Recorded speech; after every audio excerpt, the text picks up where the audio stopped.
Alright, what's happening, y'all? It's your boy Rico from RicoScores, and after I watched some film on them, after I looked at some stats, looked at some Pro Football Focus grades, I'm ready to talk about how the Washington Commanders just signed former first-round pick defensive end edge rusher Clelin Ferrell.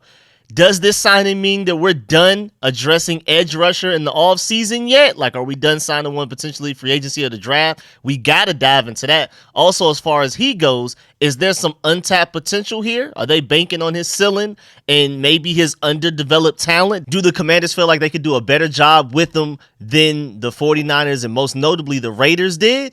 And of course, also, I want to point out the fact that now, with us signing Clelin Ferrell and Marcus Mariota in the same day, that's two former top 5 first-round picks that we've signed in the same day as far as day 2 of free agency goes. Now, I'm not expecting any of these guys to live up to first-round pick potential, but you never know. Let's dive into this Clelin Ferrell, look at it from every angle possible. But before we do, make sure you stiff arm that like button, stiff arm the subscription button, and stiff arm the bell next to that subscription button so you get notification each and every time I release an informative and opinionated video just like this one, man. Make sure you stay tuned for all of the content. Again, any little thing the Commanders come out with, I'm updating y'all, even if it's something like a signing that's really happened, no matter how small the signing is, even like a kicker, or even if it's a rumor. We're going to talk about everything. Even if we get a report that the Commanders are interested in a certain person and potentially talking to them and trying to sign them, I'll give y'all that update as well. I'm giving y'all every bit of information that I know as soon as it comes out. So make sure y'all stay tuned. Your one-stop shop for everything Commanders. Got y'all covered with everything. But without further ado, man, let's go ahead and focus on this video here. Let's get it.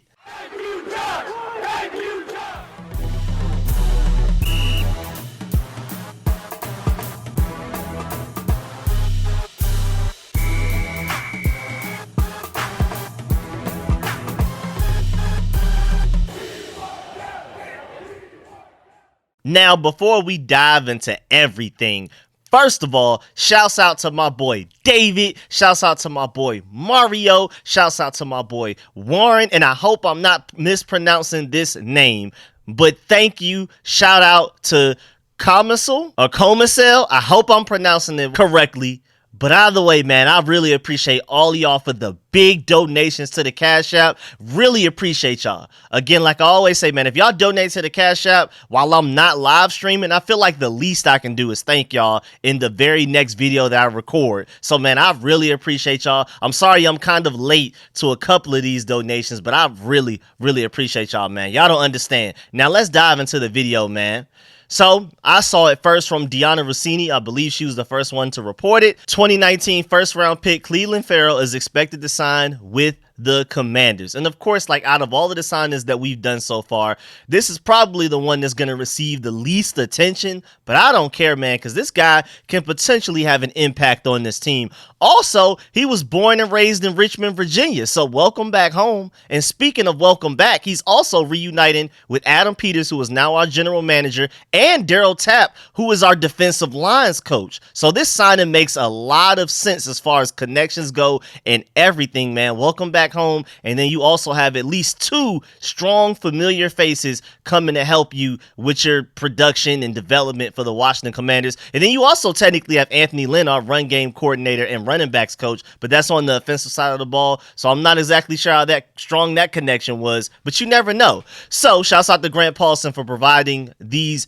basic stats for us. Just to give you a general overview of who this guy is. First of all, he's 26 years old, still very young. We're banking on a lot of guys entering their prime and potentially having the best days ahead of them based on the age and the time that we're signing these guys. And this guy is no different. He's entering the 6th season of his NFL career. He was a 4th overall pick in 2019. Remember that. Again, Marcus Mariota was a 2nd overall pick when he came out. Clelin Ferrell was a 4th overall pick. So that's 2 actually top 4 first round draft picks that we've signed in one day. Now, granted, neither of these guys have lived anywhere near up to the hype of when they were drafted, but there's still a reason they were drafted that high. There's some talent there. Maybe these coaches can get out of them. More so Clelin Ferrell than like Marcus Mariota. Marcus Mariota, it looks like it's over with for him, but you never know with Clelin Ferrell. I'm not very optimistic about him ever living up to his first round pick potential, but you never know. But He's had 4 years with the Las Vegas Raiders, and then he spent last year with the San Francisco 49ers for 1 year. He started 17 games in 2023, though. That's really notable because he got benched in 2021. We're going to dive into that. He got benched by the Raiders, and he played in all 17 games in 2023, even after the Chase Young trade. And if you're looking at his snap count, he played a starting level amount of snaps. So that's really interesting. But still, even after playing in all of those games and getting all of those snaps, he only had 3.5 sacks last year, and he's only had 13.5 sacks in the last 5 years. Also, he had a really bad run grade of 47.4 last year. But even though Pro Football Focus doesn't like him in the run game, I feel like he's a very strong edge setter from what I've seen on tape. So even though I'm not about to act like we just signed this game-changing starter or anything like that just now, but I still feel like he's not terrible at stopping the run like Pro Football Focus feels like. I'm just not that low on him. I also feel like it never hurts to add as much edge rusher talent this offseason, especially with the current state of the NFL, and especially when edge rusher was your number one biggest need without a doubt entering free agency. And I still feel like even after a guy like this, we should probably still draft a guy like a Darius Robinson in the second round. But we'll get to that later. But out of the way, man, this is not a bad signing. It's not an exciting signing. And it's definitely the signing that's probably like the most that's cool. It can only help by signing him, but he probably has like the least impact out of anybody. I mean, hopefully, ideally, Marcus Mariota has the least impact out of anybody that we sign, because hopefully he never has to see the field, because whoever we end up taking at number 2 overall will just start and play every single possible quarterback snap there is. So hopefully Marcus Mariota is the least impactful, but excluding Marcus Mariota, this is easily, because he's a backup quarterback, this is easily the least impactful signing. But again, you never know. He was the highest draft pick out of anybody that we've signed so far in free agency outside of Marcus Mariota, so maybe there's some untapped potential there. I mean, Frankie Lavue and Austin Eckler, arguably the two most notable signings that we've made, were the undrafted free agents. So maybe it's just flipped upside down. Maybe the undrafted free agents, the guys that weren't wanted coming out of the draft, are our best signings. And then somehow the guys that were drafted the highest coming out of their respective drafts are the guys that are the least impactful signings that we've made in this 2024 free agency. It's actually really crazy when you look at it like that. But either way, I completely agree with my dog, Resh Manuel, when he says Clelin Ferrell signing gives me Ronaldo win vibes. I can see that. Former first-round pick at defensive end who's not an explosive pass rusher, solid, dependable tackler, more there for run defense, who's a strong locker room presence and leader. I completely agree with that. Dan Quinn is going to love somebody like this. I agree with my boy at Burgundy Blog as well. Ferrell has never been a dynamic pass rusher, and it won't be expected of him. He's a beastly edge setter, and Peters will be raving to you about his work ethic and leadership when he finally speaks on him. Love him for the new regime on a 1-year deal. I couldn't agree more, man. I mean, I'm assuming this contract is dirt cheap. I can't wait to see the official numbers for it. I'm pretty sure he's not going to eat up much cap space at all. And for us to bank on a high ceiling guy like this with a low risk, high reward type of contract, I'm super excited. A 1-year prove it deal. Hey man, you better ball out now if you're trying to get paid next off season. So I love the way that we went about this. And when you're taking a look at his Pro Football Focus grades, again, most recently, Pro Football Focus felt like he wasn't good against the run. They gave him a 47.4 grade in run defense in 2023 when he was with the 49ers, the 1 year he was with them. And then overall, they gave him a grade of a 60.7 with a 61.4 tackling, a 60.4 pass rush, but actually gave him a 67.6 coverage grade, which is, really interesting. Probably the most useless of the grades out of any of them for a defensive end that's purely going to play defensive end for us. He's not even going to be versatile like Frankie Lavue or Dorrance Armstrong will be, where they'll move around. This guy is purely defensive end. Like, we're talking about a guy that was lined up at edge rusher 95% of the time with San Francisco last season. So this guy is purely edge rusher. Him being able to cover doesn't really do much. This guy's pigeonholed to one specific role, where a lot of the guys that we've been signing so far, they're versatile. They can offer multiple different things. Clelin Ferrell is pure edge rusher. That's it. Dorrance Armstrong can be flexed inside as like an interior defensive lineman to rush the passer that way, especially on obvious passing downs. Again, Clelin Ferrell, pure edge rusher. That's it. If he's coming into the game, he's edge rusher. That's it. But again, going back to his Pro Football Focus grades, They felt like he was only a 60.7 now, but if you just go all the way back and track him since he was drafted, 2019, again, 4th overall pick to the Las Vegas Raiders. Well, back then, the Oakland Raiders. He was a 62.3 grade overall. And then they felt like his sophomore year in 2020, he deserved a 76.1 grade with a 76.6 run defense grade. So you can tell it's there. It's in him. But for some reason in 2021, he fell off a cliff. He even got benched. He had a 45.9 overall grade with a 37.3 run defense grade.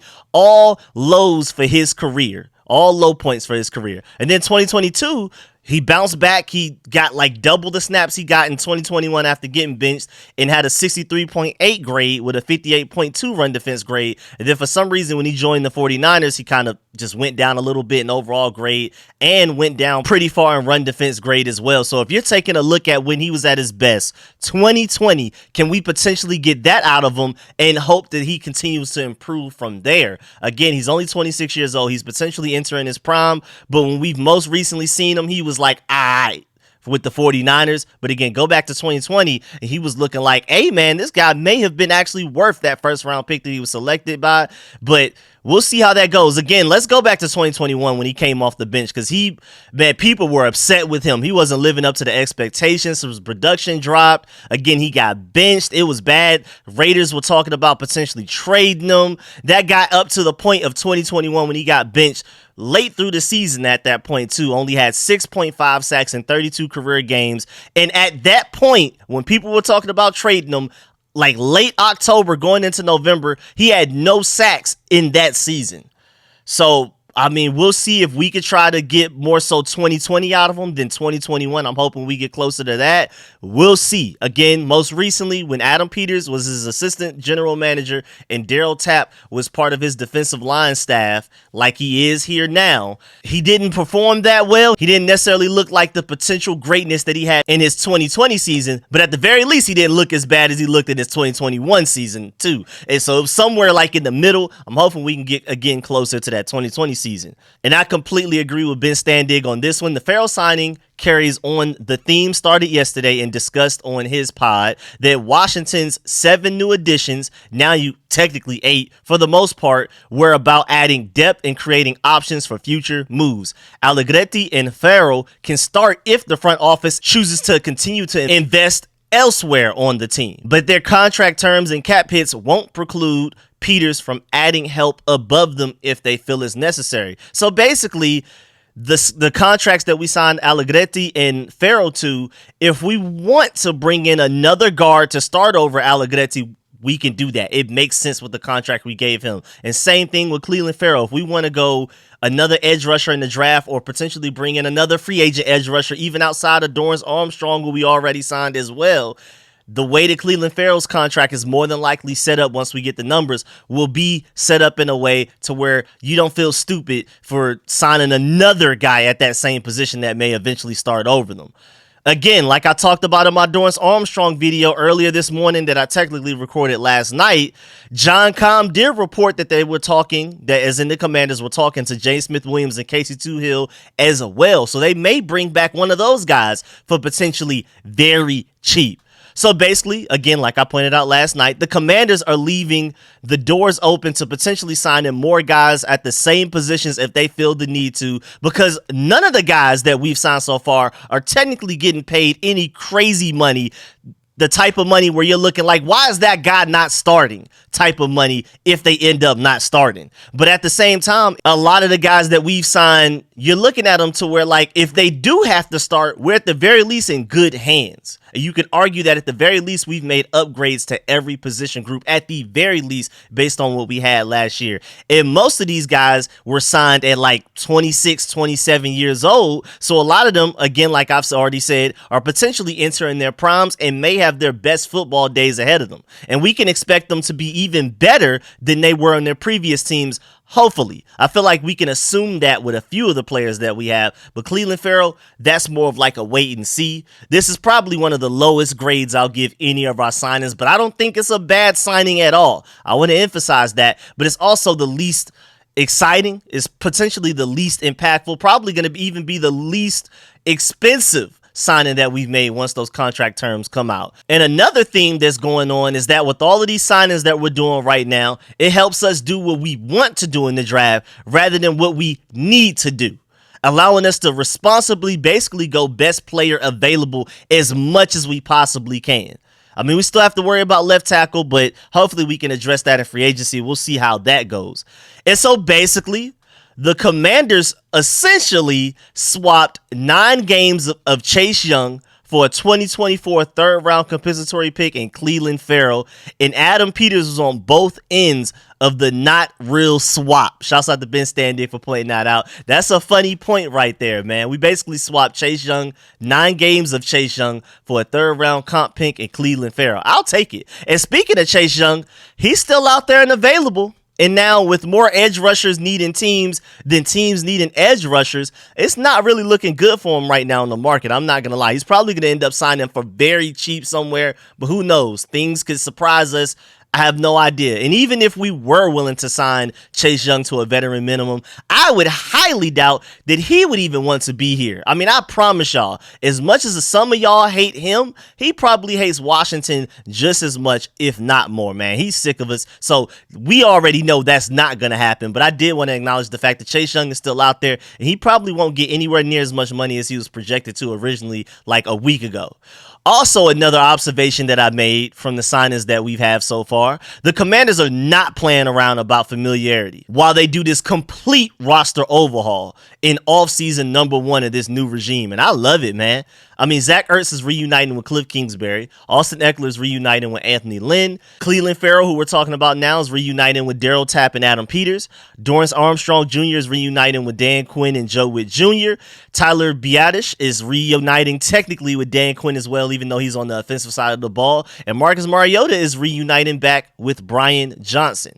And it's pretty crazy, too, because another thing that I noticed is that the one signing that we've made with no prior connection to anybody significant in the front office or coaching staff is probably the guy that's going to end up being our best signing in Frankie Louvu. So maybe they view Frankie as somebody that they needed so bad that they needed to get even with no real connections to this team because he's just that good.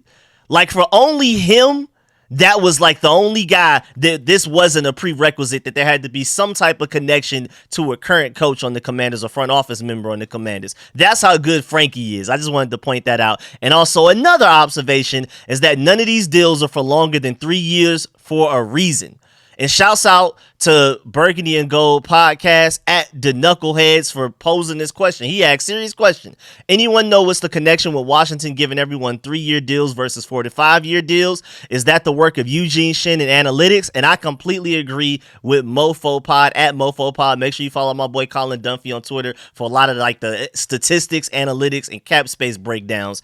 And he replied, most free agents perform at the level of their contract for like 1 to 2 years. So shorter deals are better for teams than previously thought. They typically want longer control, but it doesn't necessarily usually work out. And I agree there. I mean, Adam Peters is famous for doing 1 to 3 year deals, even since his time with the 49ers. So I'm not surprised with that coming here, but it is a little bit different as a Commanders fan seeing us not signing guys to 4 or 5 year deals. I love what we're doing there. Also, shouts out to at Washington today for pointing this out because it does look like a lot of the moves that we're making so far in free agency are very reminiscent of what the Texans did last year. And don't forget that we have the number 2 overall pick and we're potentially taking quarterback with that number 2 overall pick, just like the Texans did last year. And like I keep bringing up, those guys went from number 2 overall pick, drafting CJ Stroud and having a pretty good free agency and hiring some really good coaches and front office members to going from number 2 overall pick to winning a division and even winning a playoff game. I'm hoping we do the same exact thing. Also, shouts out to Zach Ertz because he just had a press conference earlier and he said, quote, "This is a place everything is trending forward and up. when you have Josh Harris as an owner, and then you sign Adam Peters to be your GM, and then you hire Dan Quinn, it's just something to get excited about, unquote, when talking about this free agency frenzy that the Washington Commanders are having right now. And I told y'all we would be a free agency destination. I already gave y'all the heads up a while ago. A lot of people didn't want to hear it. A lot of people didn't want to believe it, but now you see. And so now at this point, I have a list of free agents that I still hope we get at certain position groups, but none more than left tackle Tyron Smith, man. I don't necessarily feel like we have a need other than that. Like, we can most certainly add a bunch of upgrades to certain position groups all over the roster. We could definitely go get some guys to make every position group that we have better. But the only true hole that we have right now, where I literally have no idea who's going to start at that position, is left tackle. And so if we can figure that out, we're great to go. And just to warn y'all, in case y'all have missed it, I want to also give y'all the heads up that Derrick Henry just went to the Ravens. And yes, before you even ask, the Commanders play the Ravens this year, and it's in Baltimore. And speaking of the Ravens, linebacker Patrick Queen from the Ravens just went to go sign a 3-year, $41 million deal with the Pittsburgh Steelers. And again, based on the way that the market was looking, I already knew he was signed for way less than what that $18.5 million projected annual contract value that Spot Track put on him. I already knew he was signed for less than that. I was hoping that even with Frankie Louvu, we could still find a way to get him with the rumors that we were interested or something like that. But it looks like he's gone. And just to give you the heads up as well, we just play the entire AFC North. So we got to play the Ravens and we got to go against Patrick Queen. And I hope Brian Robinson and Austin Eckler give him the business. You know what I'm saying? But boy, that Derrick Henry, Lamar Jackson combo with the offense the Ravens are building, that's scary work. I ain't even gonna lie, man. But yeah, man, that's the end of this video. Please get in the comment section. Let me know how you feel about everything discussed in the video. Please stiff arm that like button,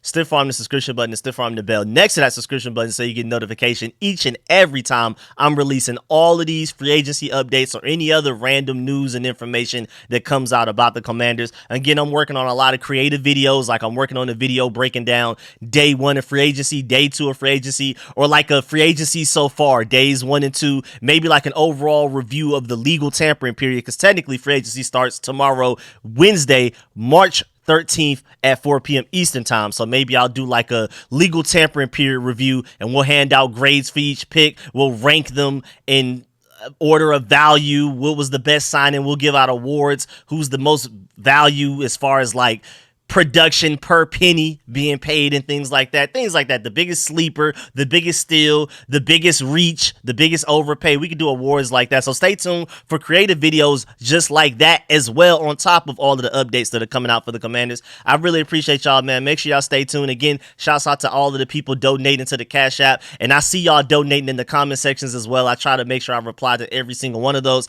And once I'm not busy and maybe free agency for the Commanders calms down a little bit, I'll have some time to try to read and reply to as many comments and all of the videos that I've done over the past few days as well. So stay tuned. And man, I mean, unless something else happens anytime soon, I may be able to get back to my undid unluck. I'm going to catch y'all later. I'm out.